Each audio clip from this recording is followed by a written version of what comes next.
right, we are back with another edition of Games of the Week. Bill is back with us. How are you doing, sir?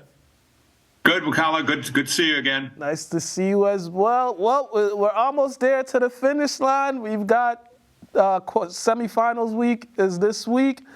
We got some North Shore teams in here. We got St. John's Prep, Danvers, and Salem all will be playing for a chance to get to Gillette Stadium. Can we start with Salem first because of what they just did this past Friday? That was quite impressive. Yeah, I'd heard they had some injuries and so on, the Spellman team, but yet on the other hand, Salem led by a couple of touchdowns, hadn't been playing their best at the half, came out and really put it all together in the second half, and just almost a classic kind of 2023 Salem performance, passing, running the football, and of course all those great defensive plays by Albert Pujols, 4 interceptions, running 2 back for touchdowns. I mean, they have some real athletes on this team. There's no question about it. Yeah. And that was kind of a classic exclamation point type of Salem win for this season. Yeah, and I still feel like there was still some doubt. People still doubting this team as if they could even make a deep run. And it seems like whenever they're being doubted, it seems like that's when they put their best performances. And we've seen that numerous times this season.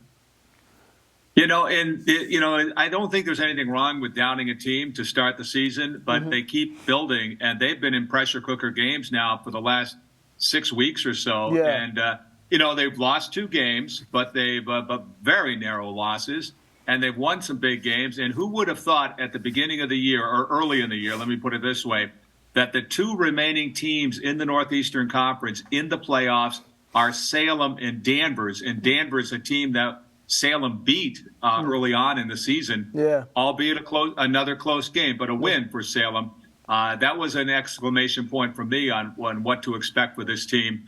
But, both those 2 teams still alive here in the Final Four weekend of the tournament play. Yeah, definitely. And Salem is taking on the 15 seed Stoneham, which I said they're not your typical 15 seed because this team was in the state title game last year, have a good amount of guys playing that returned, and I saw them in the first round against Abington, and they looked really good, especially that ground game. That ground game is really good. They got some guys, they got some athletes on that team.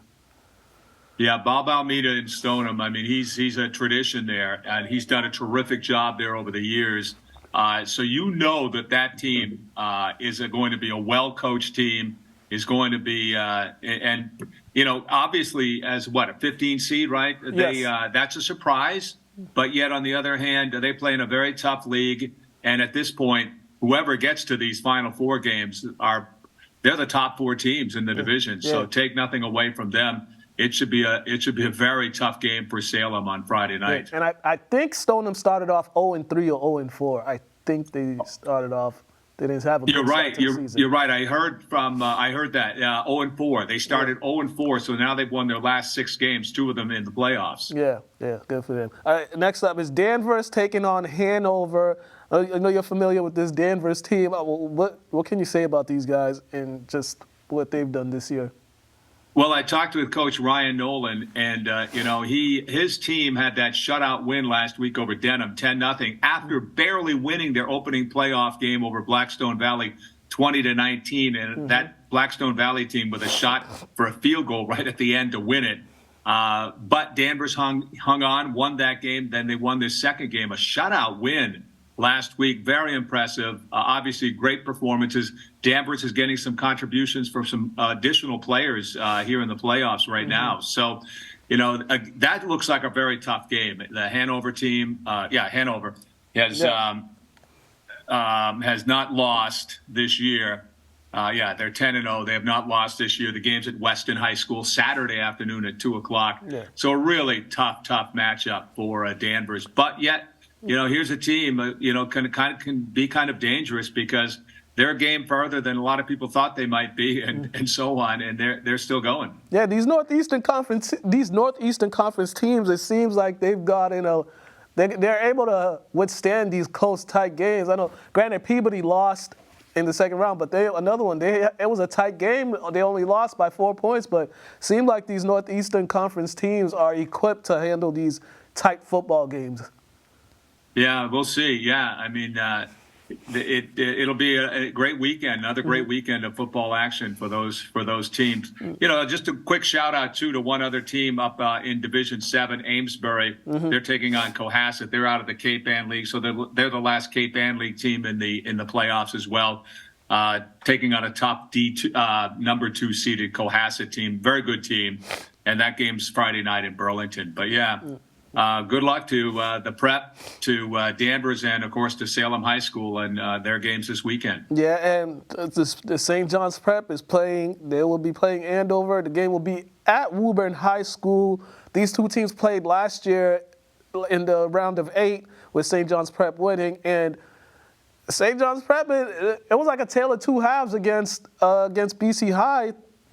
They were down at halftime, and in the second half, it seemed like they woke up and got it together. Yeah, big, huge third quarter. They just blew them away in the third quarter. They just had everything going, offense, defense, and put it all together. You know, Coach St. Pierre probably would not say this, probably would not even like us talking about it in this way. But after you beat a team 2 weeks earlier by several touchdowns, BC High, case in point, to go out and play them again, I suppose it wouldn't be unnatural to be a little complacent. Should they be? No, of course not. What can a coach do anything about it? You know, he probably did everything right, and maybe that was the issue. Maybe it wasn't the issue, but they didn't play great in that first half, as you alluded to. But they put it all together, and the final outcome is what a lot of folks expected, is that St. John's Prep would get it done against BC High and move on here to the Final Four. Yeah, this St. John's Prep team, from what I've seen from them, is when they're at their absolute best, it's not really going to be a close game when they're at their absolute best. From what I've seen, there's not many teams that could keep up with them. And I've seen Andover in both games, their first and second round games. Offense not putting up as much points as they were during the regular season, during the tail end of the regular season, but their defense played really well. But in that second half, their defense there was some exposure from Weymouth that exposed their defense a little bit. When St. John's Prep will look at the film and try to get that, because Weymouth found ways to run the ball on them in the second half, and the Andover offense was sort of out of sync in that second half as well. So they have to really lock in and play sound football, because you can't make mistakes against St. John's Prep, or once they get 2 touchdowns on you, it's go to that ground game they go, and good luck trying to stop that. The other thing, too, about Andover, like we were talking about with Stoneham, with Coach E.J. Perry, that's a storied kind of program and coach, and he's been very successful there. So they're not going to give the Prep anything, easy. So it'll be, in that regard, it's a first-class opponent for St. John's Prep, this Andover team. And, I don't know how this teacher strike plays out, but the kids went back to the classrooms on Wednesday as the teacher strike ended. But these guys had 2 extra full days to prepare for St. John's Prep on Monday and Tuesday. So I don't know what that means. But, and any kind of extra practice you can get in at this point is all good. Yeah. This game will be at Woburn High. That's a good facility. I like that field over there. So. Yeah, the MIAA did a great job with geographically putting the game right at the intersection of 2 major highways, Route 95, 93, very convenient for both schools. However, maybe not at rush hour, but on a Friday night. Exactly. Right. Rush hour on a Friday night. Which game will you be at? Will you be going to any games this week? Well, definitely. The Salem games. Is going to be a great game. Because it would be a historic game if Salem can pull this win off on Friday night and move on. And then we have the Super Bowls, the middle of the week after Thanksgiving. Yeah. Not a Super Bowl Saturday this week at Gillette. Yeah. It's during the week, right? Is it like Thursday and Friday or? I talked to Danny Ventura from the Herald. He wasn't quite sure whether it would be Thursday, Friday, Wednesday, Thursday, or I don't even know if they can do 3 days. But anyways, it's not going to be Saturday. Yeah, I know. That's that. Yeah, definitely. And also, we may potentially have a Xaverian versus St. John's Prep Super Bowl matchup. And that Well, would, would be that's intriguing. pretty interesting. You're right, because they'll play on Thanksgiving, and if they both win this weekend, they'll play in the Super Bowl. Yeah, that one will definitely be interesting. All right, Bill, thank you once again for coming on. Always great chatting with you. I'll be at St. John's Prep Andover, so I won't be at Manning this weekend. Fair enough. Great. All right. Well, good luck, and we'll be watching, see what you have. Thanks. Thanks for having me. No problem. Oh yeah, make sure to plug in your website and the Twitter page. Oh, do I want to say? Yeah, plug in the website.